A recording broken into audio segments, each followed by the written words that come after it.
Salam sejahtera Malaysia, denyut nadi suara rakyat bergema di channel ini. Terima kasih kerana bersama-sama dalam channel ini untuk mendapatkan berita terbaru. Bagi anda yang pertama kali, sila tekan butang subscribe, like dan share. Kita jumpa lagi. Bye-bye.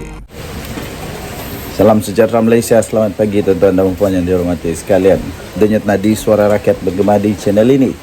Selamat Hari Natal saya ucapkan kepada seluruh rakyat Malaysia yang beragama Kristian. Hari ini 26 hari bulan, semalam syok betul Natal di seluruh Malaysia. Okey, ada orang tanya saya, apa akan jadi dengan Daim Zainuddin? Adakah Daim Zainuddin akan ditangkap selepas ini? Adakah Daim Zainuddin akan didakwa? Adakah Daim Zainuddin akan mengikuti jejak langkah Najib Razak? Atau lebih teruk lagi daripada Najib Razak? Saya kata semua kemungkinan boleh berlaku. Pertama, persoalan yang timbul di kalangan semua kawan-kawan, termasuklah saya sendiri dan ramai lagi persoalan, ialah kenapa Daim Zainuddin dan keluarganya tidak sanggup, tidak mahu, malah bolehlah dikatakan tidak berani untuk mengisytiharkan dari mana wang mereka dapat ketika mereka mengumpul harta untuk mendapatkan semua harta yang ada. Okey, jadi kerana itu persoalan mulai timbul lah, kenapa, apa yang mereka takut dan sebagainya. Ditambah pula dengan Daim Zainuddin pun dikabarkan, dilaporkan pun tersenarai juga di dalam orang-orang yang kaya yang memiliki harta di luar pesisir atau dikenali sebagai Pandora Papers. Kekayaan manusia-manusia seperti begini luar biasa. Memang tidak boleh dinafikan, luar biasa. Tetapi setakat ini, walaupun begitu, kita di dalam negara Malaysia ada satu pegangan undang-undang yang cukup utuh, iaitu kita percaya selagi orang itu tidak dibuktikan bersalah, dia belum bersalah.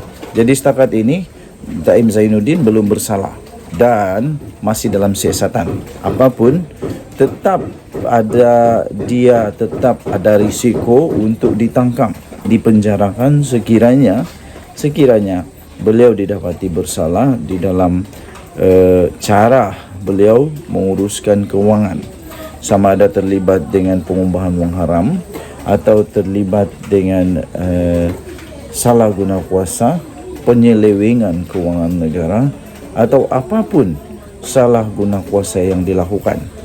Jadi semuanya bergantung kepada bukti-bukti yang ada. Persoalan paling besar ialah kenapa Daim Zainuddin takut untuk mengisytiharkan harta. Pada saya, orang yang tidak bersalah, orang yang tidak melakukan apa-apa kesalahan, itu tidak perlu takut apa-apa. Kalau dia takut untuk mengisytiharkan harta, itu maksudnya dia sedang cuba untuk sembunyikan sesuatu. Dia ada benda yang dia sedang sembunyikan sebab takut. Jadi sama ada sesuatu atau tidak.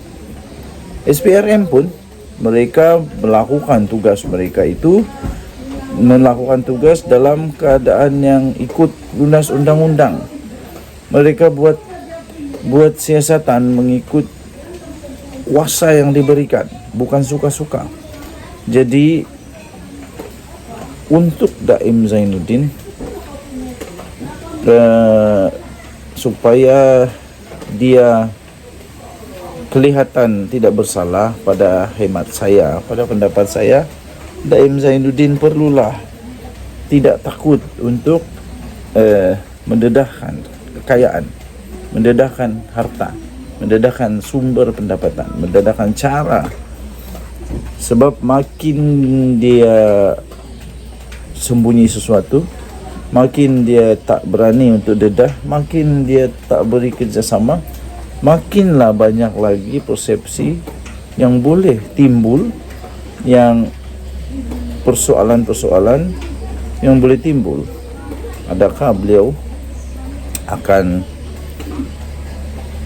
ditangkap oleh SPRM dan PDRM. Denyut nadi suara rakyat bergema di channel ini. Jangan lupa tekan butang subscribe, like dan share. Malaysia kita punya, cintai Malaysia ku. Kita jaga kita. Kita jumpa lagi.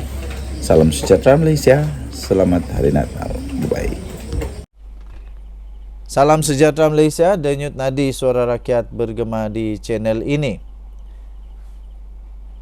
Berapa aset yang ada pada Daim Zainuddin sebenarnya? Berapa kaya Daim Zainuddin sebenarnya? Aset lain Tun Daim disiasat. Tuan-tuan dan puan-puan, sumber ini kita perolehi daripada sumber yang boleh dipercayai. Utusan Malaysia, utusan.com.my. Tarikh dia bila? 24 Disember, hari ini. Hari ini berita ini diperolehi. Aset lain Tun Daim disiasat.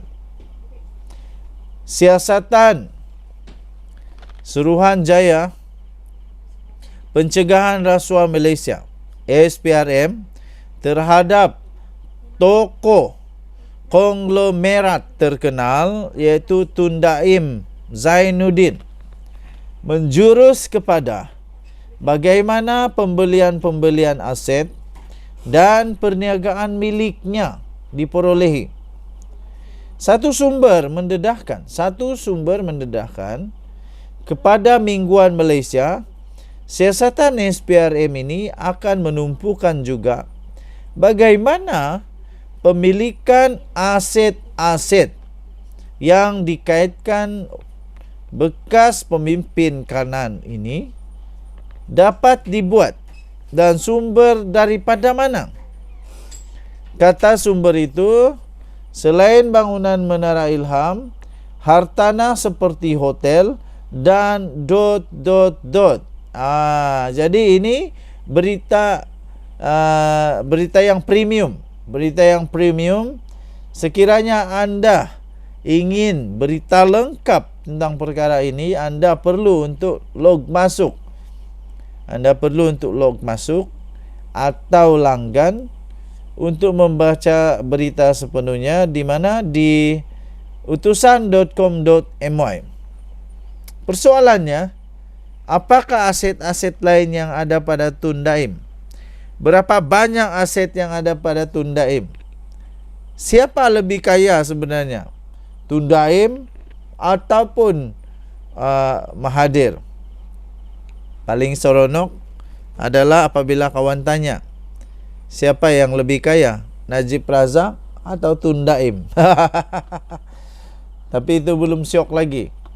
Yang paling syok lagi soalan dia, siapa lebih kaya? Tun Daim atau Rosmah Mansur? Wow, kalau Rosmah Mansur punya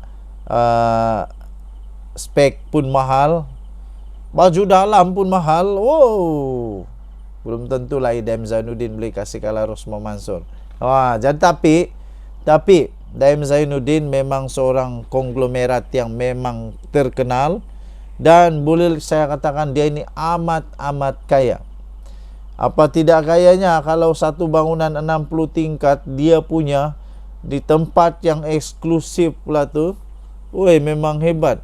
Ini kan pula dalam laporan yang saya baca tadi itu ada hartanah seperti hotel dan ... Pada satu laporan yang lain disebut juga hartanah seperti hotel dan institut perbankan di luar negara. Wow, ini betul mengejutkan lah. Kita doakan semoga SPRM dapat menyiasat perkara ini dengan tuntas mengikut lunas perlembagaan undang-undang negara Malaysia. Dan nadi suara rakyat bergema di channel ini. Jangan lupa tekan butang subscribe, like dan share. Saya admin Datin TV ingin mengucapkan selamat Hari Natal kepada seluruh rakyat Malaysia, terutamanya orang Kristian yang menyambut hari Krismas, hari Natal pada hari ini. Semoga Natal hari ini membawa lebih damai, sejahtera, kemakmuran kepada negara Malaysia. Kita jumpa lagi, bye-bye.